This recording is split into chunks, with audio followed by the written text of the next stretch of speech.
Yo, yo, yo! Welcome back to the MMA Short Show. As always, your boy, Stephen Moustaris. And yes, another fight week means another Apex card for the UFC. Yo, shouts out to you, Rose Namajunas. Shouts out to you, Chris Weidman, for everything you've done for us. We're just going to make you fight in front of nobody there at the Apex arenas.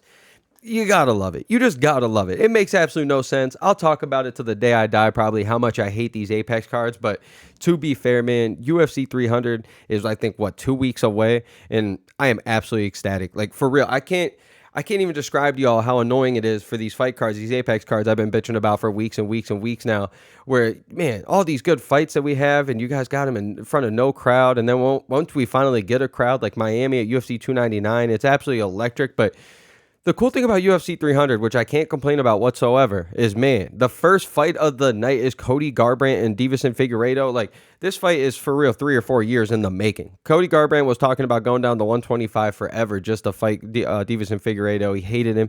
He was always talking about how much he wanted to beat his ass. Deiveson Figueiredo was always talking about how he was going to move up and he would easily kick Cody Garbrandt's ass. And it was an amazing time, but of course, you know, when Cody Garbrandt finally goes down at 125, he got knocked out by Kai Kara France way before he could ever get the Deiveson Figueiredo.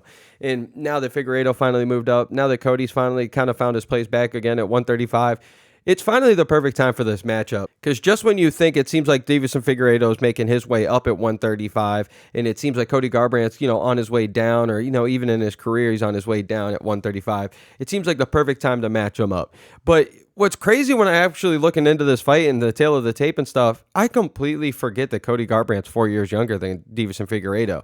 Figueiredo, I know he hasn't been around as long as Cody Garbrandt, but the dude's 36 years old, which absolutely blew my mind. Like, he's still got plenty left in the tank, clearly, if you guys watch that Rob Font fight. Just absolutely blew me away.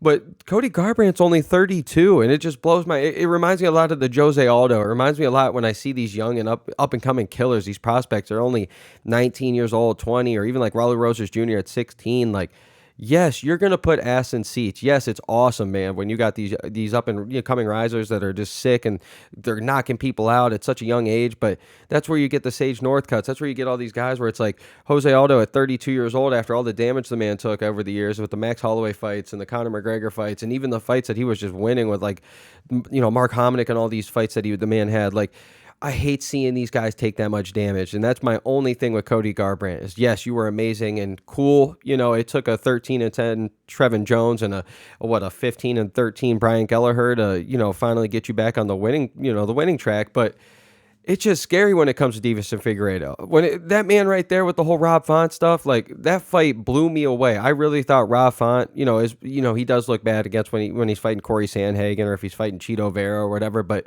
that man's boxing is slick. That man is strong. That man is a natural 135er, could even be a 145er. So when Deiveson, you know, moved up, and it was crazy to see how strong he looked and how good he looked. So, you know, I think it was probably the best move he's ever made, because when he's fighting Brendan Moreno and he's fighting all these guys at 125, like, he just looks drawn out. You can just tell it's not really him at his best performances like we saw, you know, 5 years ago when it was a lot easier for him to make that cut.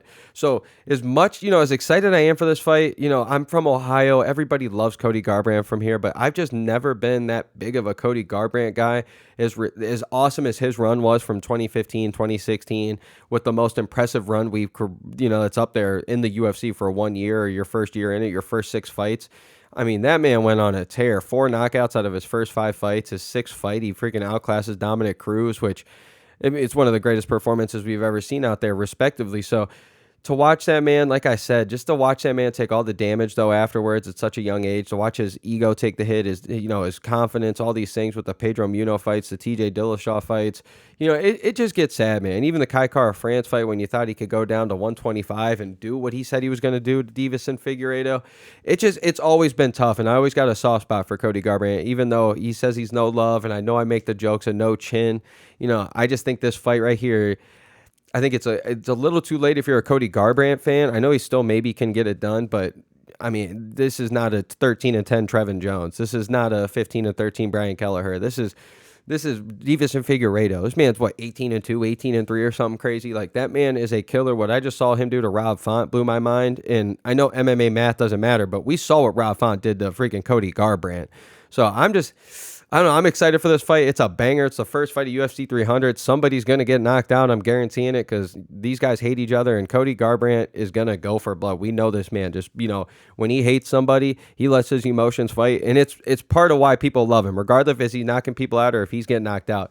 You're going to love watching it. So I'm absolutely excited to see it. UFC 300 is damn stacked. I got to start talking about it now, 2 weeks out, because there's so many damn fights to talk about. So I don't know, man. I just think this is the perfect time for Deiveson Figueiredo. I think he's going to get it done. He's slick. I don't think he's got as many emotions in this fight as Cody Garbrandt does. And even if Deiveson does, the way that he's had to handle championship fights with this man, Brandon Moreno, with one of the crazy, trilogies, or I think they fought 4 times, actually. But the what is it, tetralogy or whatever, the amount of fights that these guys have had, it's mind blowing. And I think he's fought with a lot of emotion with Brandon Moreno, and I think he's going to be able to handle it a lot better. I think he might put the work on Cody Garbrandt. This might be the one time Cody Garbrandt doesn't have the speed advantage.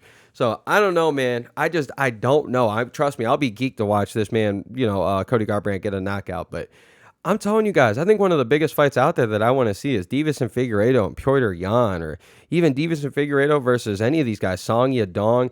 Maybe not quite Corey Sandhagen yet, or Sugar or Marab, but I mean, that Cheeto fight would be pretty exciting.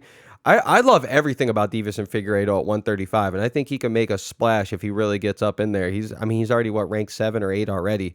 So if he can knock out Cody Garbrandt, the only things next for him is the Cheeto, the Petr Yans, the Song Yadongs, the Corey Sandhagens, the Sugars, the Marabs. Like, Deiveson Figueiredo's no ho. This dude's a champion. We have seen this 9 times out of 10. And don't forget how successful these 125ers are. Henry Cejudo moved up, was absolutely successful. Demetrius Mighty Mouse Johnson, what this man's doing at one championship and what he's done to so many fighters over his career. We know what this man does.